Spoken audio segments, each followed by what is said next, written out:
Evening snacks కోసం ఆలోచిస్తున్నారా? అస్సలేం ఆలోచించకండి. ఈ వీడియో అయితే చూసేయండి. చాలా ఈజీగా 3 నిమిషాల్లో స్వీట్ కార్న్ని ఎలా ప్రిపేర్ చేసుకోవాలో చూపిస్తాను. ఫస్ట్ అయితే ఇక్కడ నేను స్వీట్ కార్న్ మక్కబుట్ట అయితే తీసుకున్నానండి.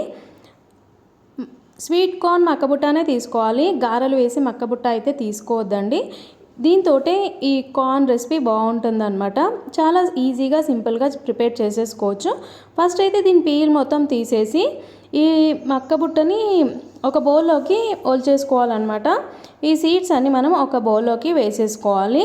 చాలా సింపుల్ అయిన ఈజీ అయిన రెసిపీ, ఇంట్లో ఈజీగా ప్రిపేర్ చేసేసుకోవచ్చు. చిన్నపిల్లలు కానీ పెద్దవాళ్ళు కానీ అందరూ ఇష్టపడే రెసిపీ ఉంటుందండి ఇది చూస్తున్నారు కదా, అంత పీల్ చేసేసి ఈ విధంగా తీసేసుకున్నాను అనమాట. ఇప్పుడు దీంట్లో వాటర్ వేసేసి ఒకసారి అయితే వీటిని వాష్ చేసేసుకోవాలి. ఇట్లా వేసేసిన తర్వాత వాష్ చేస్తున్నాను. వాష్ చేసి వాటర్ అన్నీ తీసేసేయాలి. వాటర్ వేసి కడిగిన తర్వాత మళ్ళీ దాంట్లో మనకి కార్న్ మునిగేంత వరకు వాటర్ అయితే వేసేసి దీంట్లో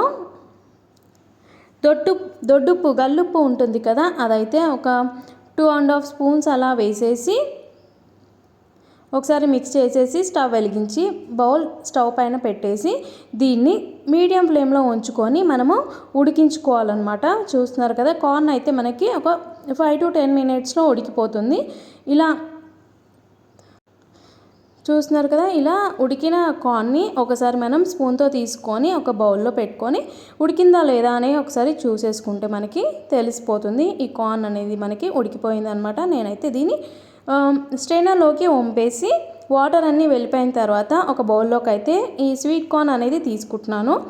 అలాగే స్వీట్ కార్న్ ఇలా తీసుకున్న తర్వాత మనం ఇక్కడ 1/2 టీ స్పూన్ మిర్చి పౌడర్, అలాగే 1/2 టీ స్పూన్ సాల్ట్ అనేది మనం యాడ్ చేసుకోవాలి. ఎందుకంటే మనం ఉడకబెట్టే టైంలో గల్లుప్పు యాడ్ చేసాం కదా, అందుకు మనం ఇక్కడ సాల్ట్ అనేది చూసుకొని యాడ్ చేసుకోవాలి. అలాగే 1/2 టీ స్పూన్ ధనియాల పొడి, అలాగే చిన్న సైజ్ నిమ్మకాయ అయితే తీసుకున్నాను, రసం అయితే పిండేసానండి.